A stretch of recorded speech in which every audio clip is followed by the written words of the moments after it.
Hello everybody, my name's Lees. Welcome out everybody to my another what if video for House of the Dragon. What if Oscar Tully never sided with Rhaenyra Targaryen? Here's the thing, everybody. The simple answer is this. Rhaenyra Targaryen would have lost the war. Rhaenyra Targaryen would have lost the war instantly if Oscar Tully did not side with her. Oscar Tully was the MVP. Oscar Tully should be like Rhaenyra should offer any marriage that he wants. Any land, give it to him. And you want more land, give it to him. Because he basically gave her the Iron Throne. Because it was Oscar Tully who got the Riverlands in control, other than Daemon Targaryen. Because it wasn't Daemon. In this alternate timeline, let's say in that timeline where Oscar Tully had to make a decision right then and there after his grandfather died, what would he do? Let's say he found out that he just felt like Daemon Targaryen was, since Queen Rhaenyra sent Daemon as an emissary, he did not like Daemon Targaryen. And because of that, he will not side with Rhaenyra. So he will break his oath. What happened if Oscar Tully did that? First things first, Daemon will be captured. He will be captured, and he will be far away from his dragon. There's no way people will not let him out of his sight. Second thing, after Daemon is captured, Oscar Tully and the rest of the Riverlords will side with the Greens. They would automatically side with the Greens, and since that, the Lannisters will go with the Greens, and they will take down the future Winter Wolves. The Winter Wolves who are coming from the north fighting for Rhaenyra, for Jace, are coming down. They're the older Northmen. They will pick up a good fight, but they will be no match for the Lannister army with the Riverlords, all the Riverlords combined. They will be wiped out. And doing so, the phrase will eventually turn on Rhaenyra. They will no longer side with Jace. Because in this timeline, Criston Cole is still going to Harrenhal. Aemond will go to Harrenhal as well. And during that time, Rhaenyra will have to make a decision. She will not invade King's Landing because she loses Daemon. She has no ground army. She still needs a foothold. Even though she'll get the dragon seeds, she's still working on getting there. She's gonna get the dragon seeds. She will get the dragon seeds. The problem is though, when she gets the dragon seeds, she still has no ground army. So either she goes in all guns blazing at Harrenhal and burn everything to the ground with those dragons, or she lets Daemon leaves Daemon away. And the thing is though, certain things will still happen in the timeline.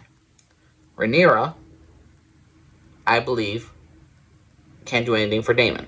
I believe that by the time when she goes, if she does go to Harrenhal, it will not be in her best interest because she will be heavily outnumbered and she cannot ask for her husband's release. She could try and Dragonfire and all the other stuff, but that will not make people side with her.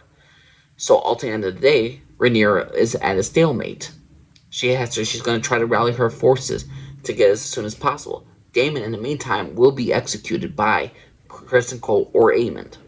So Criston Cole will be killed. Criston Cole and Aemond will kill off Daemon. There's no reason for it to keep him alive. He's too dangerous to be kept alive. Craxus will return the Dragonstone. At this time, they will have the Battle of the Gullet. House Velaryon will fight the Triarchy. Jace and the rest of the Dragon Seeds will go into battle. And because I don't want to spoil certain things, certain events in the books, but certain things will happen similar in the books. So certain things will happen, like certain characters will be killed off. Rhaenyra will lose Jace. Rhaenyra's son will die. And in doing so, Rhaenyra will be devastated. She will blame the Dragon Seeds. She realizes she has lost all support in the south, the Lannisters, the Riverlands, and all Daeron is still coming up from Old Town, and the Baratheons are still marching army. Rhaenyra's best case is to rally her forces. She will then go to the Vale or Winterfell. She will go to the Vale to get her children, and she will go to see Rhaena, who has a new dragon. So she'll think she'll outnumber them. In doing so, when she rallies her forces, she will ask, in this alternate timeline, I believe she will go with the army with the Vale and with the North, and the thing is, since Aemond is clearly advancing and the Freys have allowed Aemond and Criston Cole to go up more north, Rhaenyra and her whatever's at her disposal with those dragons will go forward. But I believe the Dragon Seeds will eventually betray Rhaenyra. I like how they did in canon. They will eventually betray Rhaenyra, and they will decide to go against her. And depending on what battle, if Rhaenyra participates in a battle or not, Rhaenyra will die. Rhaenyra will die eventually. either in the first battle she has to rally her forces with the one, with the Starks and whatever men they have brought, and the Vale army and all that stuff, because they will be a no match for the combined forces of Aemon, the Lannisters, the Riverlords, and all that stuff. Rhaenyra will have to meet them into the battle. And the thing is, though, if the Riverlords choose against Rhaenyra, she automatically loses. Baelor and Rhaena will be killed off instantly in the battle, and I believe Aemon will conquer. Aemon will conquer the rest of it. If Oscar Tully sides with the Greens, it is over for Rhaenyra instantly. Daemon will be captured. Daemon would have been executed. There will be no strength for Rhaenyra. After the Battle of Gullet, she will win that battle, but she will lose her son Jace. She'll go more into paranoia, more depression. She'll blame the Dragon Seeds. The Dragon Seeds will eventually betray her. They will betray her on some point of the battle. And if Baelor and Rhaena are leading the charge, Baelor and Rhaena will be the targets to the Dragon Seeds. So the Dragon Seeds, and with Rhaenyra losing everybody but her own dragon, she will eventually have to give in. She'll basically be in prison. Her dragon will be killed off, and her children will be kept as wards of the Aemon's Targaryen's reign. Aegon, I'm not sure if Aemon wins the war without Aegon's knowledge, and Aegon does eventually come back, and it revealed it's one thing if Aegon comes back and has the courage to come back, and then he reveals Aemon as the killer, or like he tried to kill me, and Aemon is executed. Well, what about the Dragon Seeds? I believe Aemon beforehand will kill the Dragon Seeds beforehand, because he ain't gonna have bastards have dragons. And to challenge him, I believe after they win the battle and they swear fealty to Aemon, Aemon will kill him. Aemon will not have the bastards like, oh, you swore fealty to me, you're so grateful. And then he'll kill him in one fell swoop. At that time, I believe, whether Aemon or not, Aemon will then marry a Baratheon. If Aemon's king, Aemon will be a Baratheon. He'll marry the Baratheon girl, and then he'll have whatever kid with her, and he'll reign supreme. The Starks are made by loyalty, but they're not going to stand by their oaths. They're going to be completely annihilated as an entire civilization, and that's what will happen when Aemon eventually wins the Dance of Dragons in the alternative timeline, in the what if. So to me, after Rhaenyra falls or dies, or she's in prison for the rest of her life, your question is whether Aegon will come back for the Iron Throne. If Aegon comes back, Aemon will be killed off along with the Dragon Seeds, and Aegon will probably name his younger brother Daeron as his sole heir.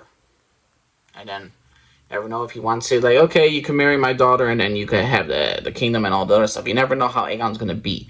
But overall, if we're looking at the alternate timeline, if Oscar Tully does not side with Rhaenyra, she automatically loses the war. She will have no ground troops whatsoever.